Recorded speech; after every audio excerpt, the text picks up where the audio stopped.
TET కొరకు prepare అయ్యే అభ్యర్థులు కెమిస్ట్రీ కంటెంట్ పార్ట్ నేర్చుకోబోతున్నారు. ఈ కెమిస్ట్రీ కంటెంట్ పార్ట్ నుండి సుమారుగా 6 ప్రశ్నల దాకా తప్పకుండా ఇస్తున్నారు. కాబట్టి ప్రతి క్వశ్చన్ కూడా మన డిఎస్సిలో జాబ్ను డిసైడ్ చేస్తుంది. కాబట్టి మనము జాగ్రత్తగా ఫిజిక్స్లో కెమిస్ట్రీలలో 6 మార్కులే కదా అనే భావన లేకుండా అన్ని సబ్జెక్టు లోపల ఉండబడినటువంటి అన్ని మార్కులను అటెంప్ట్ చేయడానికి మనం గట్టి ప్రయత్నం చేసినట్లయితే బెస్ట్ స్కోర్ పొందే అవకాశం ఉంది. ఇప్పుడు matter and its properties and states అంటే ఇక్కడ మనం గమనించాల్సింది పదార్థం యొక్క స్థితులు, దాని యొక్క రూపాల గురించి మనము ఈ క్లాస్లో మనం చూడబోతున్నాము. ఇది 8th 9th క్లాసులలో ఇవ్వటం జరిగినది. ఇక్కడ యాక్చువల్గా కెమిస్ట్రీ యొక్క బేస్ మొత్తం ఇక్కడే ఉంటుంది. కాబట్టి దీన్ని గమనించడానికి ట్రై చేయండి. మొదట్లో పదార్థము అంటే ఏంటి అనేది మనం చూస్తే పదార్థము చూడండి. పదార్థము అనేది ఇంగ్లీష్లోనైతే దీన్ని మ్యాటర్ అంటాము. మ్యాటర్ అయితే ఈ పదార్థము అంటే ఏదైనా కొంత ద్రవ్యరాశిని కలిగి ఉండి స్థలాన్ని కనుక ఆక్రమించగలిగినట్లయితే దానిని పదార్థము అంటారు. ఉదాహరణకు చెక్క, బల్ల, రాయి ఇలాంటి వాటిని కూడా పదార్థాలు అంటారు. పదార్థం యొక్క స్థితులు నెక్స్ట్ పదార్థం యొక్క స్థితులు మీ అందరికీ తెలుసు. ఘన, ద్రవ, వాయు స్థితులు. ఘన స్థితి, ద్రవ స్థితి, వాయు స్థితి అంటే సాలిడ్, లిక్విడ్, గ్యాసియస్ స్టేట్.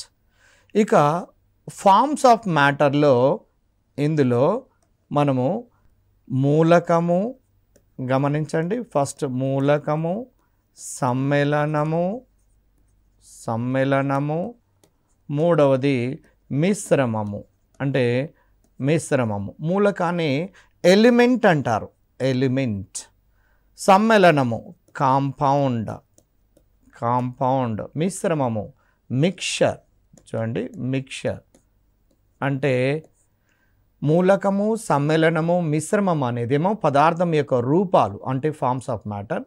దీని యొక్క స్థితులు ఘన, ద్రవ, వాయు, సాలిడ్, లిక్విడ్, గ్యాస్. మొత్తము మూలకము అంటే ఏంటిది అంటే ఏ పదార్థం అయితే ఒకే రకమైనటువంటి పరమాణువుల చేత నిర్మితమై ఉంటుందో దానిని మూలకము అంటారు. ఉదాహరణకు ఐరన్, కోబాల్ట్, నికెల్, హైడ్రోజన్ ఇవన్నీ మూలకాలు, మనకు తెలిసినటువంటి మూలకాలే. అయితే ఈ మూలకము స్వభావాన్ని బట్టి లోహాలు, అలోహాలు, అర్ధలోహాలని, సమ్మేళనాలు కూడా కర్బన, అకర్బన, స్టాయికియోమెట్రిక్, నాన్ స్టాయికియోమెట్రిక్ సమ్మేళనాలు అని. చూడండి మూలకంలో మళ్ళీ మనము ఏ విధంగా చేయొచ్చు అంటే ఒకసారి చూడండి. మూలకంను స్వభావాన్ని బట్టి 3 భాగాలుగా, 1 మెటల్స్ అంటే లోహాలు, 2 అలోహాలు, 3 అర్ధలోహాలు. సమ్మేళనంలో అయితే మళ్ళీ ఇందులో 4 భాగాలుగా ఉన్నాయి. కర్బన సమ్మేళనము, అకర్బన సమ్మేళనము, కర్బన అకర్బన సమ్మేళనము, స్టాయికియోమెట్రిక్ సమ్మేళనము, నాన్ స్టాయికియోమెట్రిక్ సమ్మేళనము. చూడండి కర్బన సమ్మేళనము, అకర్బన, స్టాయికియోమెట్రిక్, నాన్ స్టాయికియోమెట్రిక్ సమ్మేళనం. అయితే మనకు ఈ టెట్ కొరకు ప్రధానంగా చూసినట్లయితే ఈ ఏరియాలో కాకుండా పదార్థం యొక్క స్థితుల మీద ఎక్కువ కాన్సన్ట్రేట్ చేయటం జరిగినది. ఘన పదార్థాలు, ద్రవ పదార్థాలు, వాయు పదార్థాలు వీటికి సంబంధించినటువంటి అంశాల మీద మనము గమనించాలి. ఇక్కడ ఘన పదార్థాలు చూడండి ఒక చిన్న డయాగ్రామ్ ద్వారా మనము సులభంగా మనం అర్థం చేసుకోవడానికి అవకాశం ఉంటుంది. ఘన పదార్థంలోనైతే అణువులు లేదా పరమాణువులు, సూక్ష్మమైన కణాలు చాలా దగ్గరగా ఉంటాయి. ద్రవ పదార్థంలోనైతే కాస్త దూరంగా ఉంటాయి. వాయు పదార్థంలోనైతే చూడండి ఇది ఘనము, ఇది ద్రవము, ఇది వాయువు. Solid, liquid, gas. చూడండి ఘన పదార్థముల్లో గనక చూసినట్లయితే అణువులన్నీ చాలా దగ్గరగా ఉన్నాయి. ద్రవ పదార్థములు అణువులు కాస్త దూరంగా ఉన్నవి.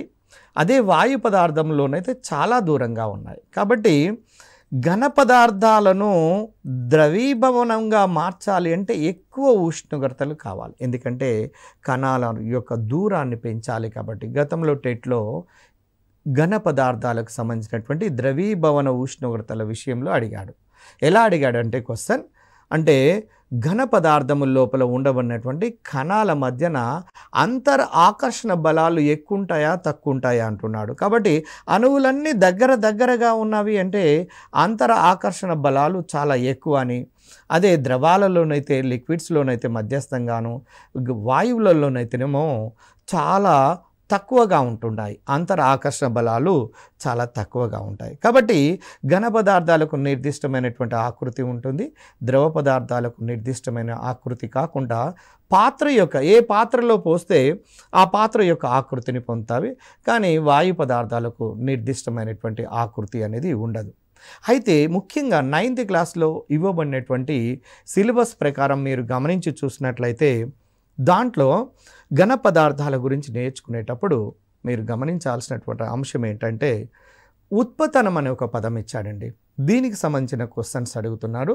ఉత్పతనము చూడండి, ఉత్పతనములో ఎలా ఉన్నది అంటే అసలు ఉత్పతనము అంటే ఏంటి అనేది ఒకసారి గమనిద్దాం. కొన్ని ముఖ్యమైనటువంటి పదజాలం గురించి చర్చించాలి. దీన్ని సబ్లిమేషన్ అంటారు. చూడండి, సబ్లిమేషన్ ఉత్పతనము. ఏదైనా ఒక పదార్థము ఘన పదార్థం నేరుగా వాయువుగా మారినట్లయితే దాన్ని ఉత్పతన చర్య అంటారు, లేదా ఉత్పతన ప్రక్రియ అంటారు. అంటే సాలిడ్ టు గ్యాస్, దాన్ని ఉత్పతనం అంటారు. అయితే ఉత్పతనము చెందే పదార్థాలు రెండు ఉన్నాయండి.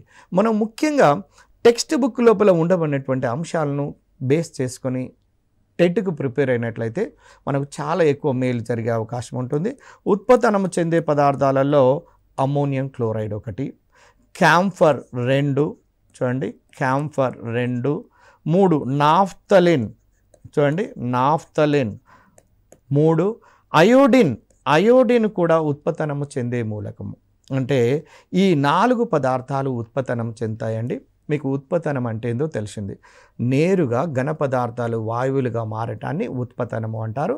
అలాంటి లక్షణము కలిగి ఉన్నటువంటి పదార్థాల్లో మనకు ఎస్పెషల్లీ మన 10th క్లాస్ లెవెల్లో వరకు ఇచ్చినటువంటి ఎగ్జాంపుల్ క్యాంఫర్ ఒకటి, నాఫ్థలిన్ ఒకటి, ఇంకో కొన్ని ఎడిషనల్ ఎగ్జాంపుల్స్గా అమ్మోనియం క్లోరైడ్ మరియు అయోడిన్లను మనం గుర్తుపెట్టుకోవాల్సినటువంటి అవసరం ఉన్నది.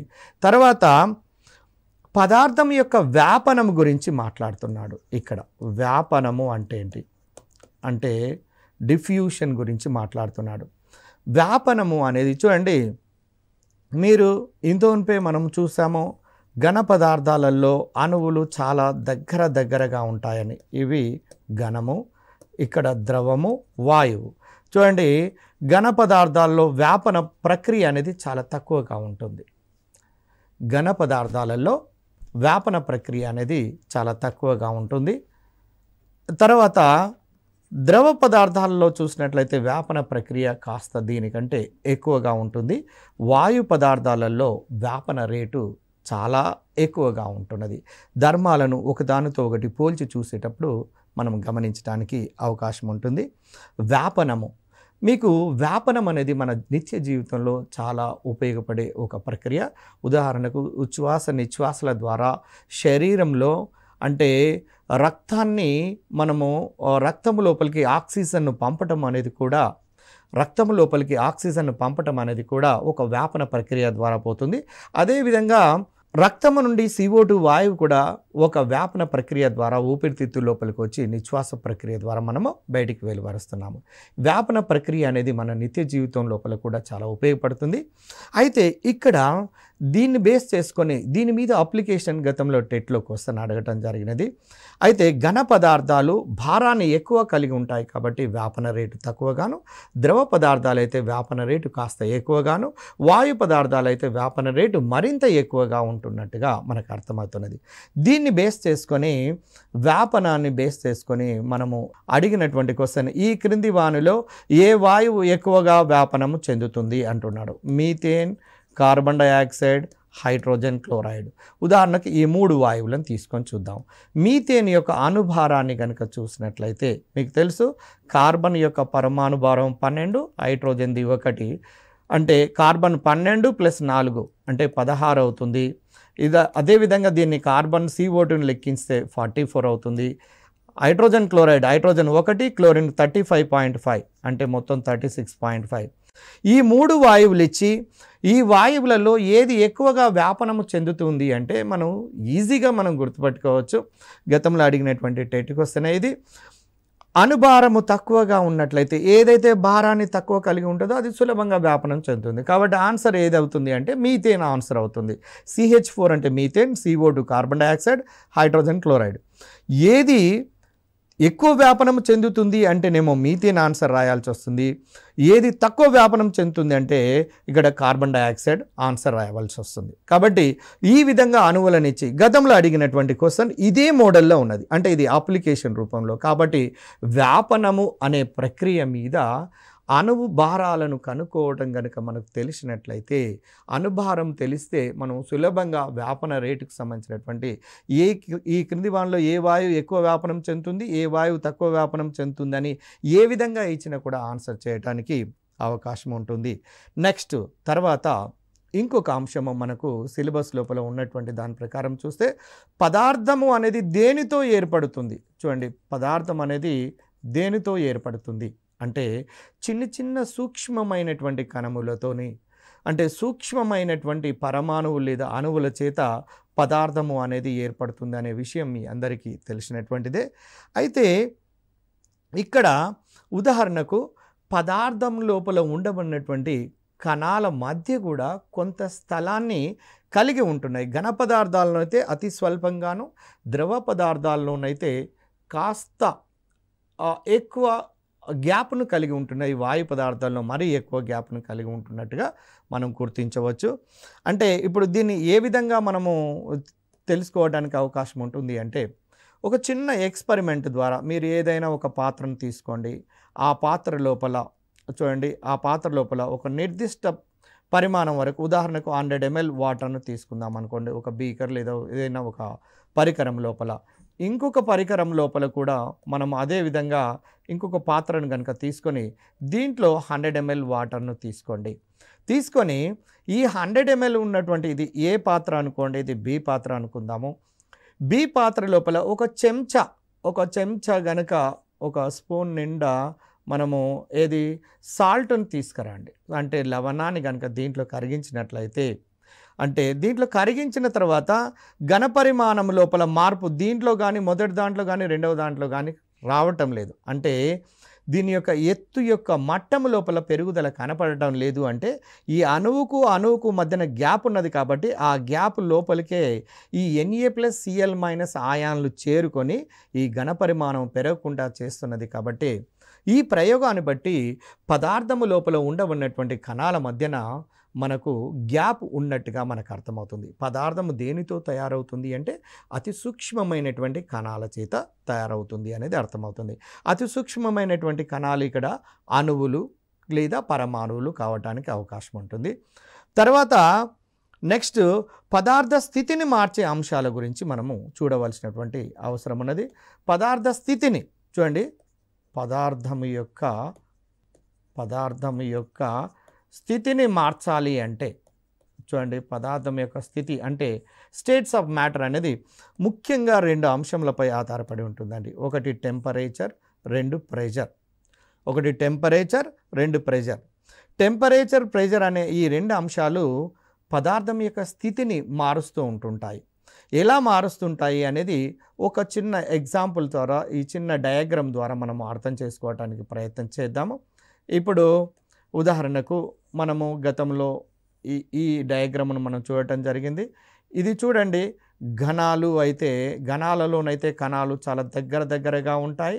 అదే ద్రవాలలోనైతే కాస్త దూరంగా ఉంటాయి.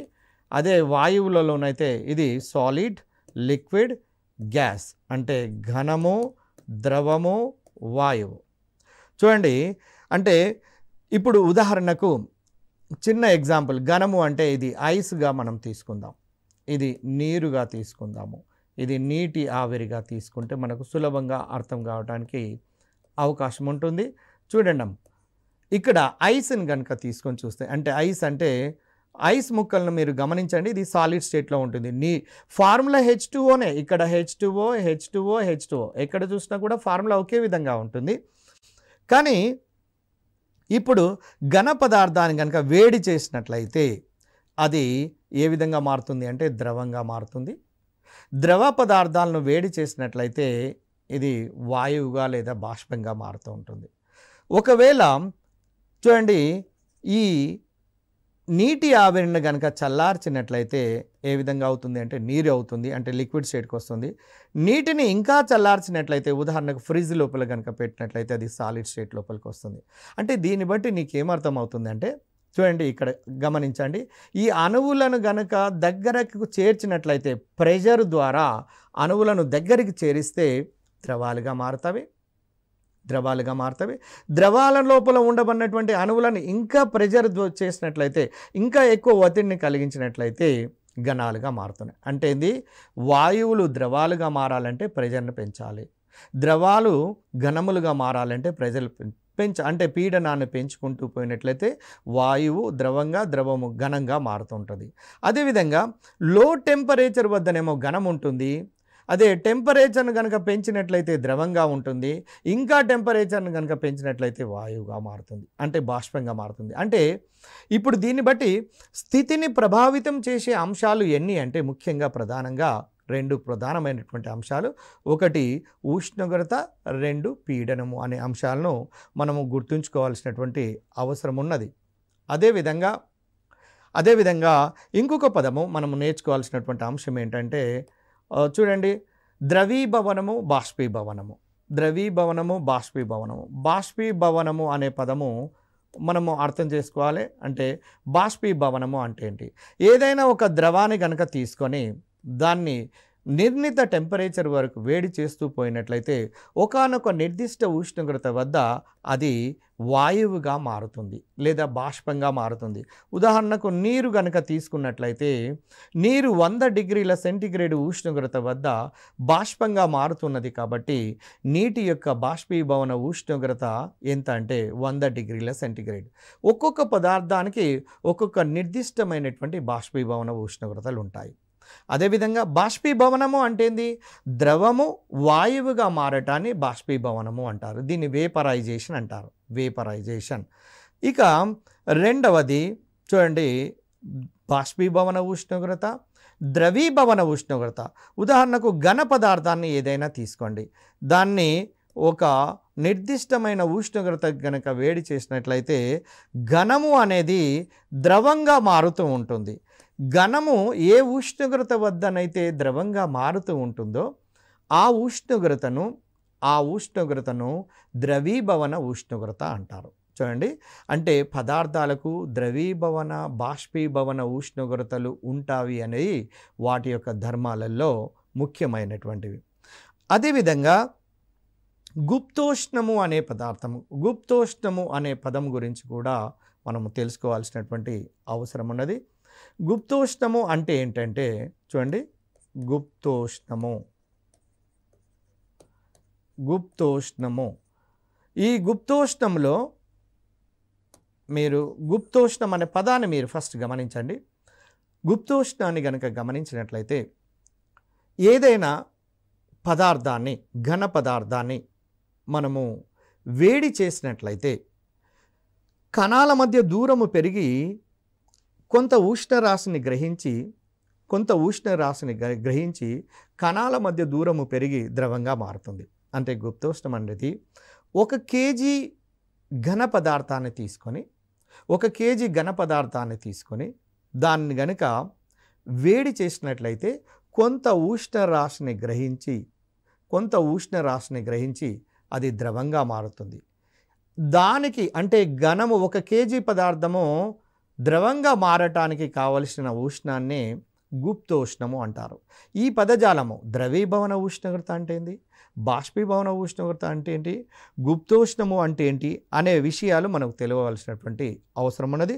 అదేవిధంగా ఉష్ణోగ్రత యొక్క ప్రమాణాలు, ఉష్ణోగ్రత యొక్క ప్రమాణాలు డిగ్రీ సెంటీగ్రేడులు గుర్తుంచుకోండి. డిగ్రీ సెంటీగ్రేడ్లలో లేదా కెల్విన్లలో మనం తెలియచేస్తారు.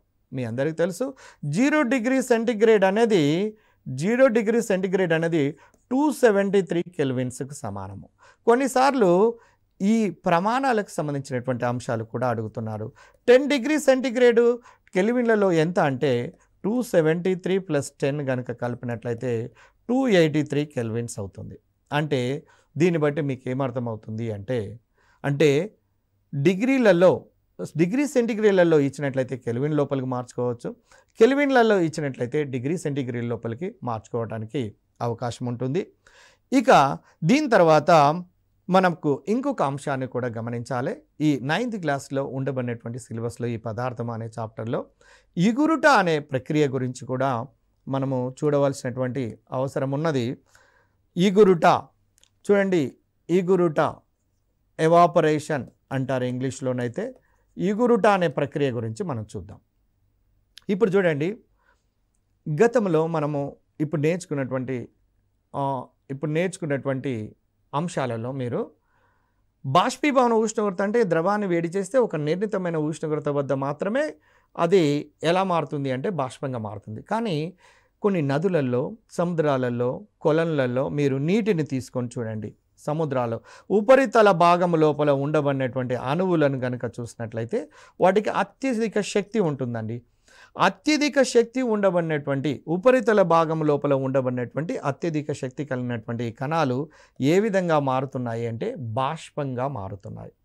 అంటే వాస్తవానికి అవి బాష్పీభవన ఉష్ణోగ్రత చేరకపోయినప్పటికీ కూడా మన ఎలాంటి పీడనం యొక్క ఉష్ణోగ్రత ప్రభావాలు లేకుండా తమంతట తాము స్వచ్ఛందంగానే అంటే పదార్థం యొక్క అంటే అక్కడ కొలనులో లేదా సరస్సు లోపల ఉపరితల భాగం లోపల ఉండబడినటువంటి అత్యధిక శక్తి కలిగినటువంటి కణాలు వాయువులుగా లేదా బాష్పములుగా మారుతూ ఉండటాన్నే ఇగురుట అంటారండి.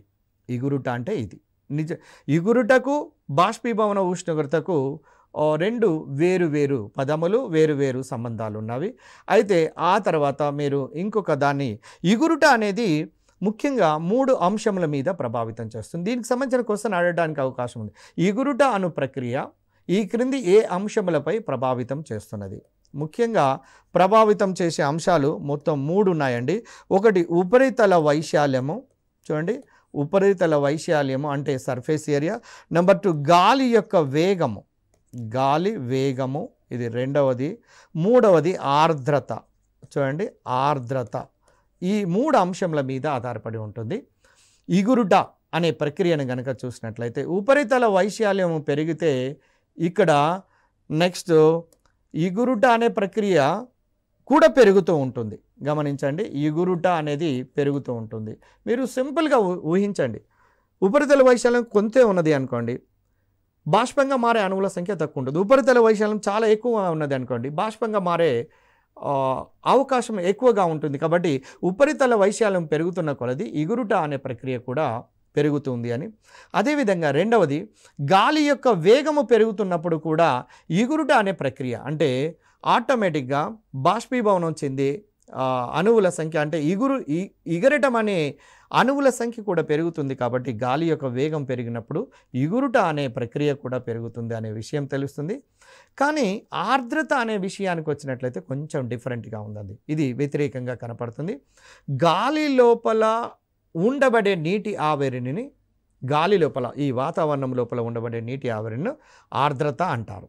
ఈ ఆర్ద్రత గమనించండి, ఈ ఆర్ద్రత కనుక నీటి ఆవిరి కనుక ఉన్నట్లయితే ఇగురుట అనే ప్రక్రియ తగ్గే అవకాశం ఉన్నది. కాబట్టి ఆర్ద్రత కనుక పెరిగినట్లయితే ఇగురుట అనే ప్రక్రియ అనేది తగ్గుతూ ఉంటుంది. కాబట్టి ఇగురుట ప్రక్రియను ప్రభావితం చేసే అంశాలు 3: ఉపరితల వైశాల్యము 1, 2 గాలి వేగము, 3 ఆర్ద్రత. ఈ 3 అంశాలను దృష్టి లోపల ఉంచుకోవాల్సినటువంటి అవసరం ఉన్నది. అదేవిధంగా నీటి అసంగత వ్యాకోచము. జనరల్గా ఏ పదార్థాన్నైనా వేడి చేసినట్లయితే దాని యొక్క ఘన పరిమాణంలో పెరుగుతుందండి. ఇది ఒక పదాన్ని గుర్తుంచుకోండి, నీటి అసంగత వ్యాకోచము. ఇక్కడ జనరల్గా నీటి యొక్క విషయం లోపల మీరు గమనించి చూసినట్లయితే 0 నుంచి 4 డిగ్రీల సెంటీగ్రేడ్ ఉష్ణోగ్రతను పెంచినప్పుడు 0 నుంచి 4 డిగ్రీల సెంటీగ్రేడ్ ఉష్ణోగ్రతను పెంచినప్పుడు అప్పుడు వాస్తవానికి ఘన పరిమాణం పెరగటానికి బదులుగా తగ్గుతూ ఉంటుంది. ఇలా తగ్గటాన్నే నీటి అసంగత వ్యాకోచము అంటారు. నీటి అసంగత వ్యాకోచ ధర్మము కారణము చేతనే ఈ సముద్రాల లోపల ఉండబడినటువంటి జలచర జీవులు ఇవి హాయిగా ప్రశాంతంగా జీవనము అంటే తమ జీవనాన్ని గడపడానికి అవకాశం ఉన్నది. తర్వాత నెక్స్ట్ పదార్థం యొక్క ధర్మాల గురించి మనము గమనించి చూసినట్లయితే మొదటి ధర్మము ఆకారాన్ని తీసుకోండి. ఆకారము, నెక్స్ట్ ఘనస్థితి, ద్రవస్థితి, వాయుస్థితి అంటే సాలిడ్, లిక్విడ్, గ్యాస్. ఇది చివరిది గ్యాస్. ఆకారము, రెండవది ఘన పరిమాణము, మూడవది సంపీడ్యత, నాలుగవది వ్యాపనము. మీరు డయాగ్రామ్ను బేస్ చేసుకున్నట్లయితే మీరు ఈజీగా ఘన పదార్థాలు నిర్ణీతమైనటువంటి ఆకారం ఉంటుంది. నిర్ణీతమైనటువంటి ఆకారము అనేది కనపడుతుంది. ద్రవాలకు నిర్ణీతమైన ఆకారం కాకుండా పాత్ర ఆకారాన్ని కలిగి ఉంటుంది. మీ అందరికీ తెలుసు దీనికి నిర్ణీతమైనటువంటి ఆకారము అనేది లేదు. వాయువులకు నిర్ణీతమైనటువంటి ఆకారం లేదు. ఇక్కడ గమనించండి, ఘనాలు, ద్రవాలు, వాయువులలో ఆకారము అనే ధర్మాన్ని కనుక తీసుకున్నట్లయితే ఘన పదార్థాలకు ఏదైనా ఒక ఘన పదార్థాన్ని తీసుకుంటే నిర్ణీతమైనటువంటి ఆకారం కనపడుతుంది. ద్రవాలలో నువ్వు ఏ పాత్ర లోపలికి, ఉదాహరణకు బాటిల్ని తీసుకుంటే బాటిల్లో నీటిని పోసిన అనుకోండి, బాటిల్ ఆకృతి ఇంకో దాంట్లో తీసుకుంటే ఆ ఆకృతిని కలిగి ఉంటుంది. ఇక ఘన పరిమాణము విషయం లోపల ఉన్నట్లయితే ఇది నిర్దిష్టంగా ఉంటుంది. ఘన పదార్థము ఘనాల లోపల నిర్దిష్టంగా ఉంటుంది. ఇది కూడా నిర్దిష్టంగా ఉంటుంది, కానీ ఈ వాయువులలో నిర్దిష్టంగా ఉండదు. ఇక సంపీడ్యతను గురించి కనుక చూసినట్లయితే మీకు ఆ డయాగ్రామ్ను గమనించండి. ఘనాలలో అణువులు దగ్గరగా ఉంటాయి, వాయువులలో అణువులు మధ్యస్థంగా ఉంటాయి, ద్రవాలలో అణువులు మధ్యస్థంగా ఉంటాయి, వాయువులలోనైతే అణువులు చాలా దూరంగా ఉంటాయి. కాబట్టి సంపీడ్యత అంటే వాటిని అణువులను దగ్గరికి చేసే గుణము వాయువులలో చాలా ఎక్కువగా ఉంటుందండి. సంపీడ్యత అనేది చాలా ఎక్కువగా ఉంటుంది. అదే ద్రవాలలోనైతే మధ్యస్థంగా ఉంటుంది, అదే ఘనాలలోనైతే చాలా తక్కువగా ఉంటుంది. అంటే సంపీడ్యత అనే ధర్మాన్ని కనుక రేపు టెట్ లోపల అడగడానికి అవకాశం ఉంటుంది. ఈ క్రింది ఏ పదార్థాల్లో సంపీడ్యత తక్కువగా ఉంటుంది అంటే ఘన పదార్థాల్లో సంపీడ్యత తక్కువగా ఉంటుంది. ఏ పదార్థాల్లో సంపీడ్యత ఎక్కువగా ఉంటుంది అంటే వాయు పదార్థాల్లో సంపీడ్యత ఎక్కువగా ఉంటుంది. అదేవిధంగా వ్యాపనము చూడండి, డిఫ్యూషన్ కనుక తీసుకొని చూసినట్లయితే అన్నీ కూడా ఘనాలు, ద్రవాలు, వాయువులు మూడు కూడా వ్యాపనము చెందినప్పటికీ కూడా ఘన పదార్థాల లోపల అణువుల మధ్యన ఆకర్షణ బలాలు చాలా ఎక్కువగా ఉంటాయి. కాబట్టి వ్యాపన రేటు లేదా వ్యాపనము అనేది తక్కువగా ఉంటుంది. ఇక్కడ ద్రవ పదార్థాల్లోనైతే మధ్యస్థంగా ఉంటున్నవి, అదే వాయువులలోనైతే చాలా ఎక్కువగా ఉంటున్నది. ముఖ్యంగా 9th క్లాస్ లోపల ఇవ్వబడినటువంటి సిలబస్ లోపల మీకు ఈ 4 ప్రధానమైనటువంటి ధర్మాలను బేస్ చేసుకొని క్వశ్చన్ అడిగే అవకాశం ఉన్నది. కాబట్టి ఆకారము, ఘన పరిమాణము, సంపీడ్యత, వ్యాపనము. ఇందులో ఘన పదార్థాల్లో నిర్ణీతమైనటువంటి ఆకృతి అనేది ఉంటుంది. అదే ద్రవాలకైతేనో పాత్ర యొక్క ఆకృతిని పొందుతుంది. వాయువులకు నిర్ణీతమైనటువంటి ఆకారం అనేది కనిపించటం లేదు. అదే ఘన పరిమాణము నిర్దిష్టంగా ఉంటుంది. ఇది నిర్దిష్టం అనేది ఉండదు.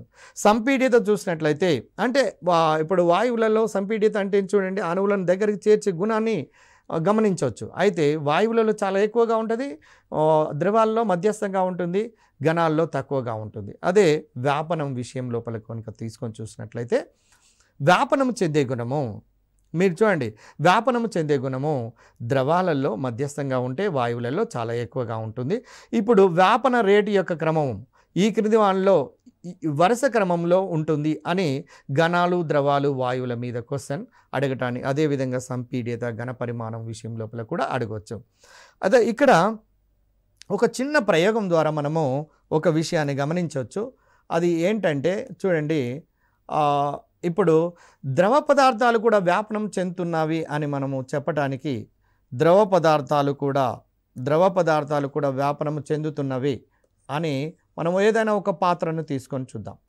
ఏదైనా ఒక పాత్రను తీసుకొని చూసి దాంట్లో ఉదాహరణకు ఒక 100 ml మీరు నీటిని కనుక తీసుకొని చూడండి, 100 ml. దీని లోపలికి మీరు KMnO4 పొటాషియం పర్మాంగనేట్ని కనుక మీరు 100 ml నీటి లోపలికి ఒక స్ఫటికాన్ని కలిపి చూడండి.